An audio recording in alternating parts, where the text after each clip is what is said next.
Selamat datang di channel Pemuja Malam. Jangan lupa like, share, and subscribe ya. Terima kasih. Episode 5 Dasar Playboy Cap Nanggung. Sebenarnya hari ini Galvin ada janjian ketemuan dengan salah satu pacarnya. Namun karena dia teringat gadis di masa lalunya, membuat Galvin jadi tidak ada gairah untuk berkencan malam ini. Galvin merebahkan badannya di atas kasur. Dia teringat saat dia ditolong oleh gadis cupu bernama Hana itu. Setelah aku perhatikan kok mereka agak mirip dan namanya sama. Galvin membandingkan Hana di masa lalunya dengan Hana yang menyebalkan baginya. Mungkin hanya kebetulan atau perasaanku saja. Hana yang aku suka adalah wanita yang sangat lemah lembut dan penampilannya tidak begitu. Apalagi dia sudah meninggal, tidak mungkin orang yang meninggal bisa hidup lagi. Galvin mengatakannya dengan nada sedih. Apalagi wanita itu begitu mengerikan sekali. Dia benar seperti macan betina. Jangan sampai dia jadi sekretaris aku. Galvin bergidik ngeri membayangkannya, apalagi saat mengingat kejadian di Jepang itu. Aku yakin seorang Morgan Xavier akan menolaknya. Dia sudah beberapa kali menolak bekerja sama dengan aku. Dan aku akhirnya bebas dari wanita itu. Galvin mengatakannya sambil bernafas lega. Karena dia tidak akan bertemu dengan Hana lagi. Kenyataan itu bisa membuatnya tidur nyenyak malam ini. Namun harapannya itu musnah. Besoknya Hana datang ke kantor. Dia memperlihatkan surat kontrak kerjasama yang telah ditandatangani oleh Morgan. Galvin terus memandangi sudah kontrak kerjasama itu. Dia sama sekali tidak percaya. Bagaimana mungkin Morgan begitu mudahnya menerima tawaran itu? Mengapa Morgan bisa menerima tawaran pekerjaan ini? Tanya Galvin dengan nada kesal. Tentu saja dengan pesonaku. Canda Hana sambil mencondongkan wajahnya. Dia mengatakannya sambil tersenyum manis pada Galvin. Galvin terpaku saat melihat Hana tersenyum padanya. Senyuman gadis itu memang sangat terlihat indah dan mempesona. Membuat berkas yang dia pegang itu jatuh ke lantai. Galvin jadi salah tingkah, dia segera mengambil kembali berkasnya. Hana jadi ingin menahan tawa saat melihat tingkah Galvin. Dia menegakkan kembali badannya. Ya, jangan senang dulu. Aku harus menilai kamu selama 1 bulan. Galvin memperingatinya. Oke, Hana setuju, karena selama 1 bulan itu dia akan menghancurkan hidup Galvin. Rencana syuting iklan Morgan di produk sepeda Speed akan dilaksanakan minggu depan. Sudah 4 hari Hana bekerja di TVC Media. Kini dia dan Galvin ada tugas di luar kota. Bahkan mirisnya selama itu Galvin sempatnya mengencani banyak wanita dan membawanya ke kamar hotel. Namun selalu saja digagalkan oleh Hana. Pak Galvin, sekarang ada jadwal meeting dengan S Group. Hana menggedor pintu kamar hotel Galvin. Sit. Galvin yang sedang bermesraan dengan kenalannya merasa terganggu. Sebentar lagi aku keluar. Teriaknya, tidak bisa, Harus sekarang, Pak. Sudah Galvin duga, dia salah menerima Hana sebagai sekretarisnya. Sekretaris yang sekarang sangat menyebalkan. Main ngatur seenaknya, Galvin terpaksa memakai bajunya kembali. Kita lanjut lain kali saja. Sayang sekali, padahal aku sudah memakai pil kontrasepsi. Galvin terperangah mendengarnya. Sepertinya kamu salah paham, kita tidak harus sampai melakukan lebih jauh dari itu. Ya ampun, padahal aku memberikannya secara sukarela loh. Dan aku jamin kamu akan puas sayang. Wanita itu mulai meraba kembali tubuh Galvin. Galvin memiliki tubuh yang menggoda membuat wanita gila jika melihatnya. Soal wajah tidak perlu diragukan lagi, dia memang sangat tampan. Galvin menahan tangan wanita itu ketika mulai turun ke bawah. Kita tidak bisa melebihi batas, lebih baik kamu keluar. Galvin pria yang normal pasti ada keinginan untuk melakukan itu. Tapi dia selalu teringat dengan pesan sang mama. Jangan pernah menodai wanita di luar pernikahan. Bagaimanapun juga Galvin sangat menyayangi dan menghormati sang mama. Dia tidak ingin mengecewakan mamanya. Wanita itu mencibir, dia merapikan pakaiannya. Ish, dasar playboy cap nanggung. Wanita itu keluar dari kamar hotel, dia berpapasan dengan Hana. Lalu Galvin juga ikut keluar, dia memandangi Hana dengan tatapan kesal. Hari ini adalah terakhir kamu bekerja. Galvin tidak bisa bekerja dengan orang menyebalkan seperti Hana. Dia sudah beberapa kali mengganggu Galvin yang sedang asik berkencan dengan pacarnya. Loh kok gitu sih, Pak? Hana sangat muak sekali dengan tingkah pria itu. Tapi lagi dia teringat dengan dendamnya. Dia harus menghancurkan kehidupan pria itu. Dia tidak boleh melepaskan Galvin begitu saja. Bukannya Bapak bilang akan menilai aku selama 1 bulan? Nyatanya baru beberapa hari saja kamu sudah bikin ulah.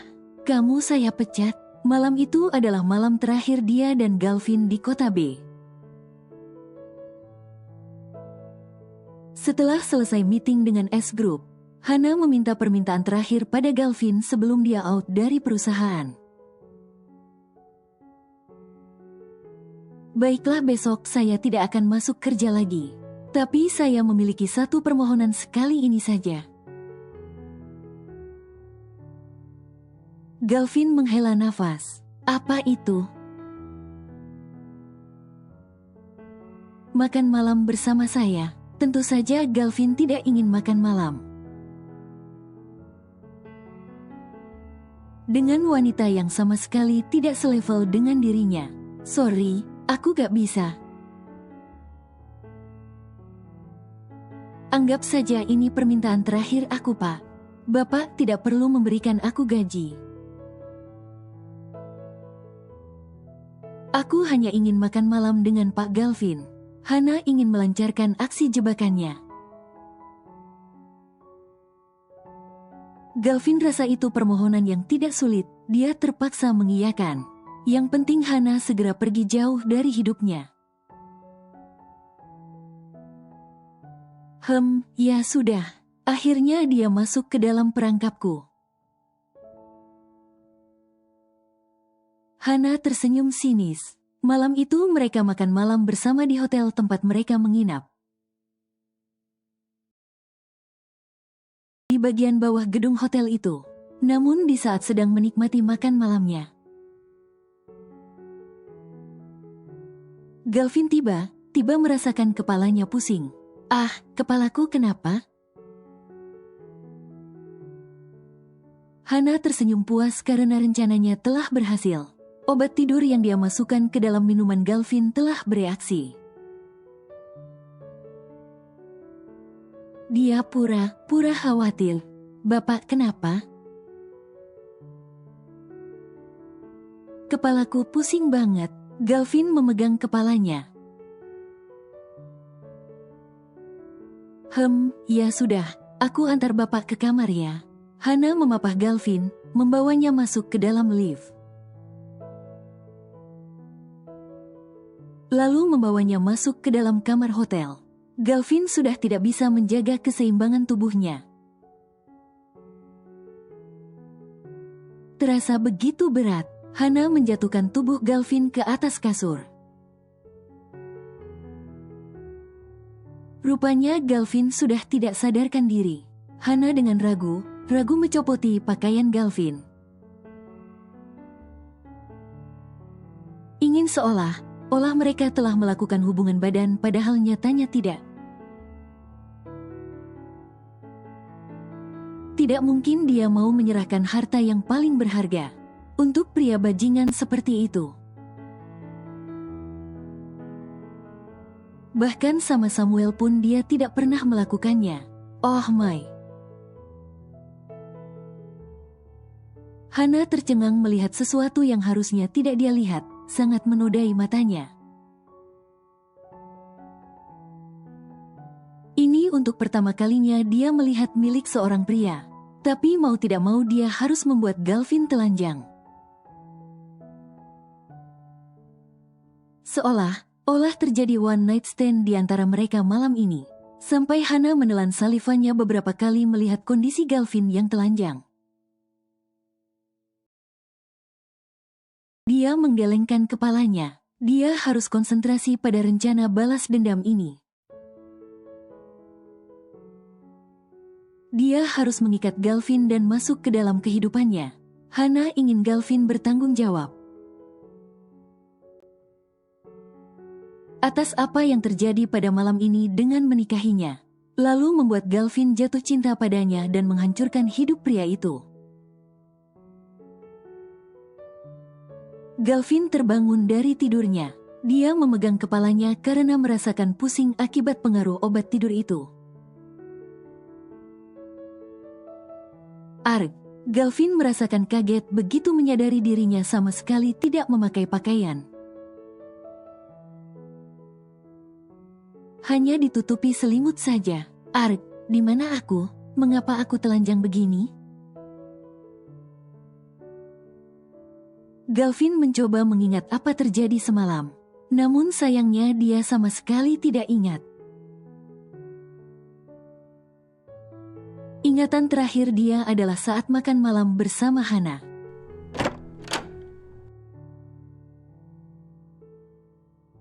Terdengar suara seseorang membuka pintu kamar mandi. Galvin tercengang begitu melihat Hana keluar dari kamar mandi dengan hanya menggunakan bathrobe. Mengapa kamu ada di sini? Apa kamu yang telah membuat aku telanjang? Galvin bertanya dengan nada membentak, karena selama berkencan dengan pacarnya, Galvin tidak pernah membiarkan wanita manapun melihat benda pusakanya.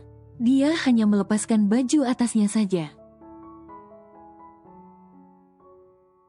Galvin mengerubuni dirinya dengan selimut, seperti seorang gadis yang habis diperkosa saja. Jadi kamu tidak ingat dengan apa yang terjadi semalam? Semalam. Galvin mengerutkan keningnya. Maksudnya apa? Galvin mencoba mengingat apa yang terjadi dengannya semalam. Tapi dia sama sekali tidak ingat. Apa karena sering meniduri banyak wanita sampai kamu lupa apa yang kamu lakukan padaku? Hana memperlihatkan foto dirinya bersama Galvin. Hana memang pintar. membuat posisi seolah di foto itu terlihat seperti sedang berhubungan badan. Galvin tercengang melihatnya. Bagaimana dia tidak kaget dan kesal di saat dia melepaskan keperjakaannya. Dia sama sekali tidak ingat bagaimana rasanya pertama kali merasakan dia mengukung seseorang. Itu artinya dia juga gagal menepati janjinya pada mamanya. Padahal dia sendiri yang berjanji pada mamanya. Dia tidak akan berhubungan badan di luar pernikahan. Galvin masih ingat saat kejadian yang menimpa adik kembarnya yang hamil di luar pernikahan. Karena saat itu Giselle dan Haikal sama mabuk jadi tidak sadar melakukannya. Mamanya terlihat begitu tegar waktu itu di depan keluarganya. Padahal dia diam menelpon Galvin sambil menangis. Saat itu Galvin masih kuliah di Singapura. Sang mama menangis karena merasa gagal menjadi seorang ibu.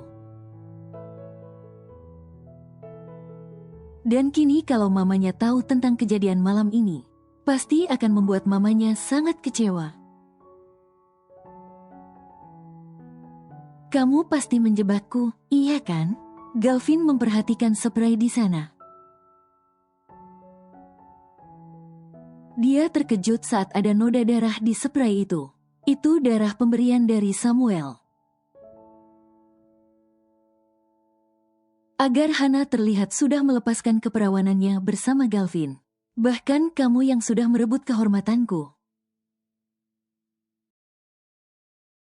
Lalu aku harus minta tanggung jawab sama siapa? Hana mengatakannya seolah dia korban. Bagaimana kalau aku hamil? Hana menambah perkataannya. Galvin segera berdiri, tak peduli lagi dia mau telanjang di depan Hana. Toh Hana sudah melihat semuanya semalam.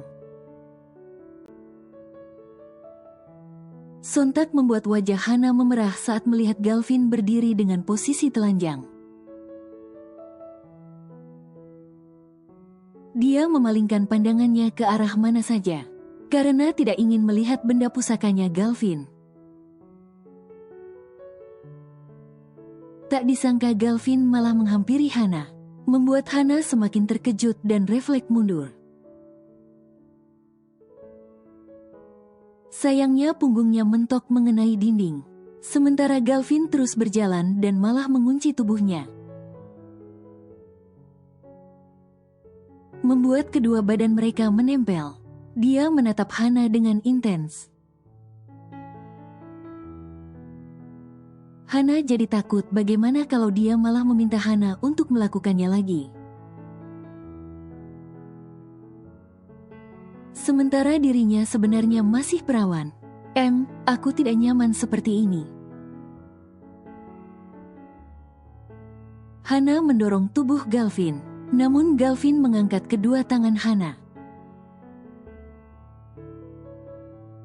dan meletakkannya di dinding tepat di atas kepadanya.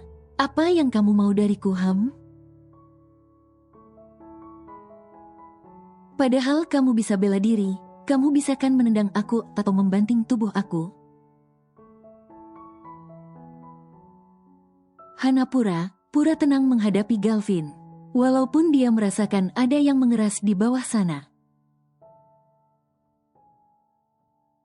Sampai Hana tidak sanggup melihat ke bawah, dia meneguk saliva membayangkannya. Karena aku mencintai kamu, makanya aku membiarkan kamu menyentuhku. Tapi aku tidak akan membiarkan kamu menyentuh aku lagi sebelum kamu bisa mencintai aku. Galvin terkekeh begitu mendengar penuturan cinta dari Hana. Mencintaiku kamu bilang? Kamu tidak sadar dengan statusmu itu? Galvin merendahkan Hana karena Hana bukan dari kalangan orang berada. Galvin melepaskan tubuh Hana. Dia memakai pakaiannya yang berserakan di lantai. Lupakan saja tentang kejadian semalam. Anggap tidak terjadi apa-apa di antara kita. Dengan entengnya Galvin mengatakan itu, membuat Hana semakin geram terhadap pria itu.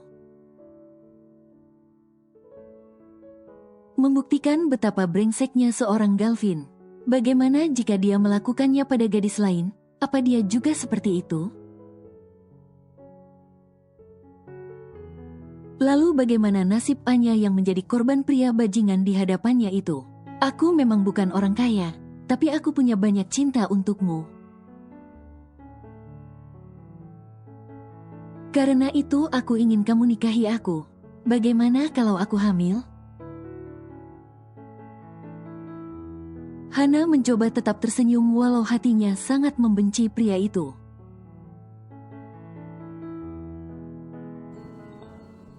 Bersambung.